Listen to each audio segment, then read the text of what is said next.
Delhi blast case में ही बड़ा action हुआ है और फलाह के ओखला ऑफिस पर रेड को लेकर इस वक्त एक बड़ी खबर है। दिल्ली में ही ओखला ऑफिस पर एनफोर्समेंट डायरेक्टोरेट की ये रेड और यूनिवर्सिटी की फंडिंग को लेकर ये रेड इस वक्त की गई है। बड़ी खबर आपको बता रहे हैं ओखला, जहां अल फलाह का ओखला ऑफिस है और ओखला में ये ऑफिस मौजूद है जहां एनफोर्समेंट डायरेक्टोरेट की टीम पहुंची है। और बड़ी खबर आ रही है जहां आपको बता दें अल फलाह के ही अलग अलग ठिकानों पर जिस तरीके से एक्शन जारी है। फिलहाल यूनिवर्सिटी की फंडिंग को लेकर हो रही रेड के बारे में और जानकारी के साथ हमारे सहयोगी जितेंद्र इस वक्त हमें ज्वाइन कर रहे हैं। जितेंद्र, अब किस तरीके से मामले की जांच को देखते हुए यहां पहुंची है टीम? जी बिल्कुल, देखिए अल फलाह यूनिवर्सिटी से जुड़े जितने ट्रस्टीज हैं और इसके अलावा जितने भी व्यक्ति हैं उन तमाम उनके ठिकानों पर इस वक्त ईडी की टीम जो है रेड कर रही है। सुबह 5 बजे ये रेड शुरू की गई थी। दरअसल ईडी इस पूरे मामले में यूनिवर्सिटी को हो रही फंडिंग को लेकर तफ्तीश करी है और खासतौर से जो विदेशी फंडिंग यहाँ पर हो रही थी उसको लेकर ये तफ्तीश की जा रही है। जैसे ही जो डॉक्टर्स का एक मॉड्यूल जैश-ए मोहम्मद से जुड़ा हुआ पकड़ा गया अल फलाह यूनिवर्सिटी में, तो उसके बाद से अल फलाह यूनिवर्सिटी जांच एजेंसियों के रडार पर थी। इसी दौरान ईडी को तमाम वित्तीय अनियमितताओं के बारे में पता चला, जिसको लेकर ईडी ने अपनी अभी जांच शुरू कर दी है। और अगर कुछ भी सबूत हाथ लगता है जाहिर सी बात है अल फलाह यूनिवर्सिटी की जो मुश्किलें वो बढ़ सकती हैं। ईडी इसमें अपनी ECIR दर्ज कर सकती है अलग से और उसके बाद तफ्तीश आगे बढ़ाई जाएगी। लेकिन फिलहाल ईडी की टीम इस वक्त तमाम जो फंडिंग हुई यूनिवर्सिटी को, अल फलाह यूनिवर्सिटी को, उसको लेकर अपनी तफ्तीश करी और तमाम जितने भी ट्रस्टी हैं, जितने भी लोग हैं इस यूनिवर्सिटी से जुड़े हुए, उन सबके ठिकानों पर मौजूद है। तकरीबन 25 से ज्यादा ऐसी लोकेशन है दिल्ली NCR में, फरीदाबाद में, जहां पर ईडी की टीम इस वक्त रेड कर रही है। जी शुक्रिया जितेंद्र पूरी जानकारी के लिए। दिल्ली NCR फरीदाबाद 25 से ज्यादा ऐसे ठिकाने जहां पर ईडी की रेड को लेकर इस वक्त बड़ी खबर।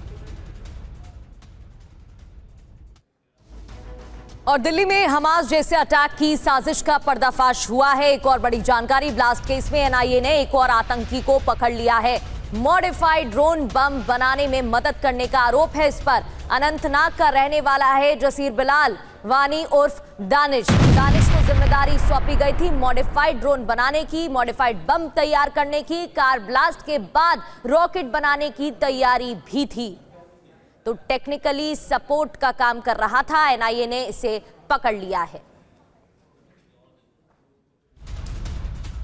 हालांकि जसीर ने अब ड्रोन अटैक की साजिश रची। एक और बड़ी खबर आ रही है भीड़भाड़ वाली जगह पर ब्लास्ट की प्लानिंग को लेकर, जहां सुरक्षा ठिकानों पर भी ब्लास्ट का प्लान था और छोटे रॉकेट से बड़े हमलों की प्लानिंग की गई। हालांकि ड्रोन में छोटे बॉम्ब से तबाही का ये प्लान था। तो लगातार जानकारियां और पर्दाफाश उस पूरी साजिश को लेकर हो रहा है, जिससे साफ है कि कैसे जसीर ने ड्रोन अटैक की साजिश रची और भीड़-भाड़ वाली जगहों पर ब्लास्ट की प्लानिंग को लेकर एक और सबसे बड़ी खबर है। सुरक्षा ठिकानों पर ब्लास्ट का प्लान था, छोटे रॉकेट से बड़े हमले की प्लानिंग और ड्रोन में छोटे बॉम्ब से तबाही का प्लान।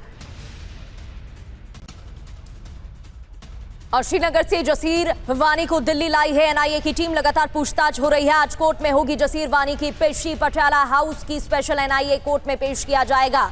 तो दानिश को टीम दिल्ली लेकर आई है। NIA की टीम लगातार छानबीन कर रही है और आज कोर्ट में जसीर वानी की पेशी भी होनी है। पूरे मामले में छानबीन जारी है। नए सुराग मिल रहे हैं। ये वही दानिश है जो मॉडिफाइड ड्रोन बम बनाने का काम कर रहा था। धमाके के बाद भी प्लानिंग थी कि तैयार किया जाएगा एक और बम। जसीर वानी को दिल्ली NIA की टीम लाई है। मॉडिफाइड हथियार बनाने की जिम्मेदारी इसके पास थी। टेक्निकली सपोर्ट कर रहा था आतंकी दानिश।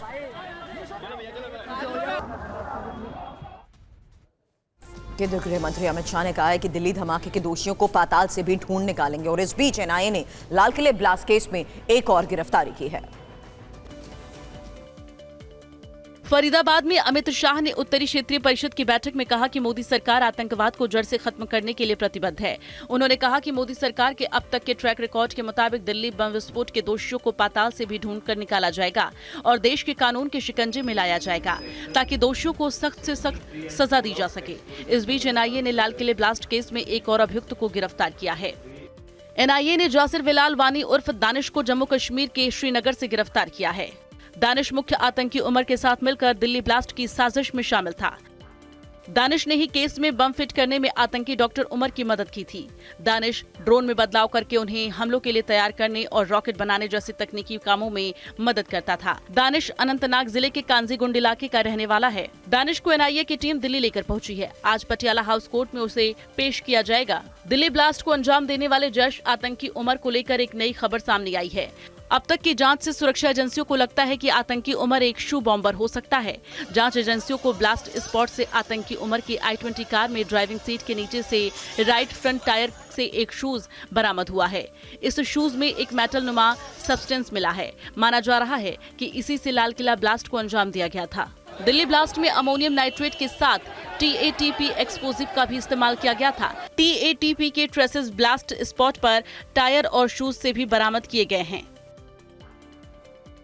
तो दिल्ली ब्लास्ट केस में एक्शन, जहां अल फलाह के ओखला ऑफिस पर रेड की। अब से थोड़ी देर पहले TV9 ने आपको खबर बताई। जितेंद्र हमारे सहयोगी ने हमें बताया दिल्ली NCR और फरीदाबाद में किस तरीके से ओखला ऑफिस से फिलहाल ये खबर है, जहां ईडी की रेड जारी है और यूनिवर्सिटी की फंडिंग को लेकर हो रही है ये रेड।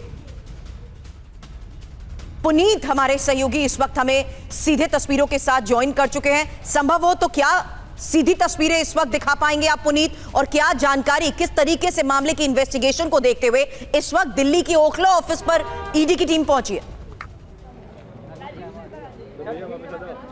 देखिए, दिल्ली में लाल किला के ठीक सामने हुए ब्लास्ट के बाद जो तमाम तार थे वो सीधे अल फलाह यूनिवर्सिटी से जुड़े थे। अल फलाह यूनिवर्सिटी वो जगह थी जहां पर दिल्ली ब्लास्ट की साजिश रची गई, जहां से विस्फोटकों का इंतजाम किया गया और जहां ये मुख्य 4 आतंकी थे वो वहां पर प्रैक्टिस करते थे, पढ़ाते थे। आप देखेंगे कि इस पूरे मामले में ये क्लियर हो गया कि फंडिंग हो रही थी विदेशों से इस पूरे नेटवर्क को, और उस फंडिंग के तार कहीं ना कहीं अल फलाह यूनिवर्सिटी के हेड ऑफिस से भी जुड़े हुए हो सकते हैं। और यही वजह है कि ईडी ने साफ कर दिया था कि अब जल्द से जल्द इनके तमाम जो दस्तावेज हैं उसको खंगाला जाएगा, और इसके साथ ही जो ईडी कहां से पैसा पूरी फंडिंग हो रही थी, इन तमाम चीज़ों की जांच के लिए ईडी जो है वो कागजों को देखेगी। तो फिलहाल सुबह 5 बजे से ये अल फलाह यूनिवर्सिटी का जामिया का हेडक्वार्टर है और यहीं पर हेड ऑफिस में यहाँ पर सुबह 5 बजे से रेड चली है। इसके साथ ही अल फलाह यूनिवर्सिटी से जुड़े हुए तमाम अलग अलग संस्थान हैं, वहाँ पर भी 25 जगहों पर लगातार